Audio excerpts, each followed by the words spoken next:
सोनल की भाभी सोनल का 4 बार फोन आ चुका था पर सोनल फोन ही नहीं रिसीव कर रही थी। बाद में जब सोनल की किचन से बाहर आई तो देखा उसकी भाभी की 4 मिस कॉल है।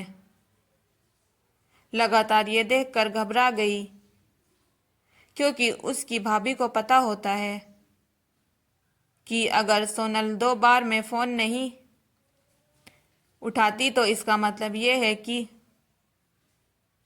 वे अपने काम में व्यस्त है और या फिर फोन से दूर है। अब सोनल का मन घबरा रहा था क्योंकि भाभी के 4 फोन लगातार आने से उसे टेंशन हो गई थी क्योंकि सोनल की मम्मी की तबीयत इन दिनों ठीक नहीं चल रही थी। अभी 2 दिन पहले ही सोनल अपनी मम्मी से मैके से मिलकर आई थी। फिर भी सोनल की हिम्मत करते हुए अपनी भाभी को फोन लगाया और फोन जैसे ही भाभी ने उठाया तो सोनल रोते रोते हुई कह दी, दीदी मम्मी जी हमें छोड़ कर चली गई। रात को अच्छे से सोई थी। सुबह आपके भैया और मैंने उठाने की कोशिश की पर वे नहीं उठी। तब हमने डॉक्टर साहब को बुलाया। फिर उन्होंने बताया कि मम्मी जी अब नहीं रही। दीदी आप जल्दी से घर आ जाओ। इतना सुनते ही सोनल की आंखों से आंसू बहने लगे। कहानी में आगे बढ़ने से पहले हमारे चैनल को सब्सक्राइब कीजिए। पापा तो पहले ही उसे छोड़कर जा चुके थे और अब उसकी माँ भी नहीं रही। सोनल तो बिल्कुल बेहाल हो चुकी थी। अब सोनल ने रोते रोते ये बताया शशम उसके पति को बताया कि शशम ने उसे संभाला और उसे जल्दी से कार में बिठाकर मैके ले गया। सोनल जैसे ही अपने घर पहुंची तो अपनी माँ के शरीर को देखकर उसे लिपट गई और खूब रोई। आखिर में शशम ने उसे किसी तरह समझाया और माँ की अंतिम संस्कार किया।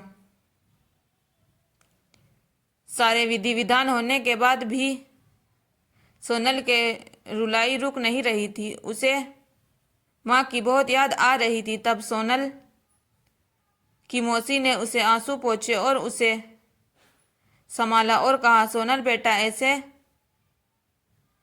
दुखी मत हो। दीदी नहीं रही तो क्या हुआ, मैं हूं ना तेरी मासी। मेरे घर भी तेरी मैका है। तेरे जब मन करे तब आ जाना अपनी मासी के पास। वैसे कहते तो नहीं है मासी का मतलब माँ जैसी बेटी।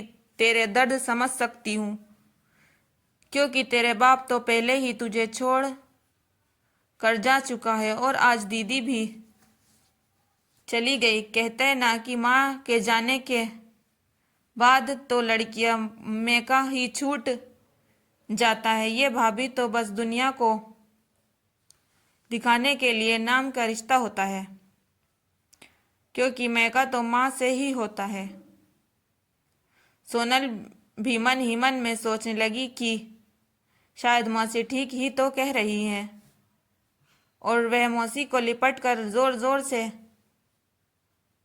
रोने लगी और कहने लगी क्या मासी मेरी माँ अब नहीं रही।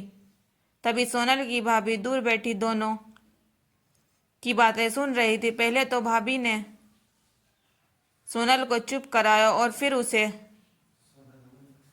दिलासा दिया। फिर भाभी ने मौसी से कहा कि मासी जी आपने ऐसा कहा दिया कि मैं के केवल माँ से ही होता है।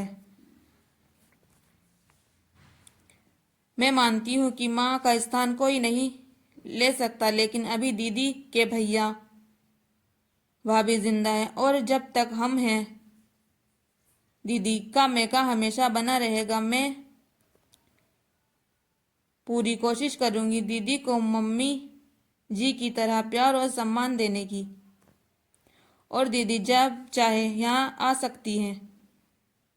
ये घर कल भी उनका था, आज भी है और कल भी रहेगा। मासी जी, मैं एक बेटी हूँ, मेरा भी मैका है। मैं अच्छे से जानती हूँ कि हम बेटियों के लिए मैका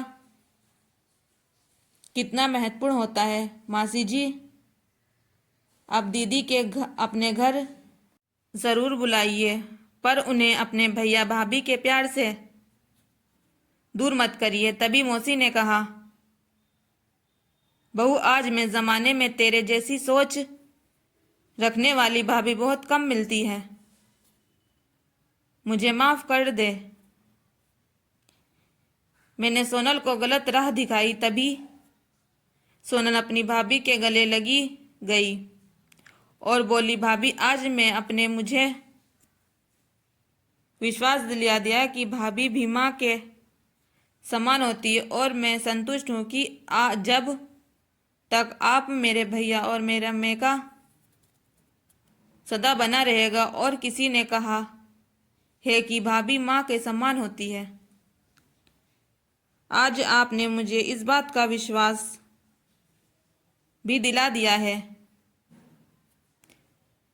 दोस्तों, ज़रूर बताना कहानी कैसी लगी, और अच्छी लगी तो ज़रूर हमें फॉलो कीजिए प्लीज़। दोस्तों,